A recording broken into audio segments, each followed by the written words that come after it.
News, दलित पीडित व शोषित जनतेचा खणखणीत आवाज। विखे पाटलांसह काही लोकांवर गुन्हे दाखल झाले आहेत, त्या संदर्भात नाही, त्याच्यामध्ये मी माहिती घेतलेली आहे। त्यामध्ये तपास होईल, तपासांती त्या ठिकाणी चार्जशीट होईल, तेव्हा कळेल की खरंच विखे पाटील साहेब त्यामध्ये त्या गुन्ह्यामध्ये त्यांचा दोष आहे की नाही। आज आपण हे म्हणू शकत नाही की गुन्हा दाखल झाल्यावरती दोषच आहे।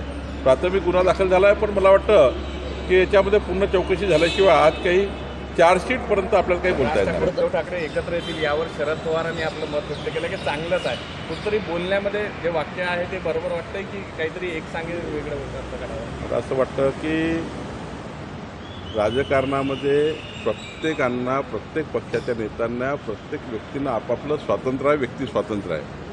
राजसाहेब आणि उद्धवजी एकत्र आले तर आम्हाला काही त्या ठिकाणी नाही आहे। त्यांचा पक्ष त्यांनी चालवायचा आहे, त्यांनी त्या ठिकाणी आपली भूमिका घ्यायची आहे। त्यामुळं त्यामध्ये भारतीय जनता पार्टीला त्यांच्या व्यक्तिगत किंवा त्यांच्या पक्षीय विषयामध्ये मी लक्ष देणं किंवा आमच्या पक्षाला लक्ष देणं काही योग्य नाही। आमचा व्हिडिओ जास्तीत जास्त लाईक करा, शेअर करा आणि आमचे YouTube चॅनल सबस्क्राईब करा। धन्यवाद।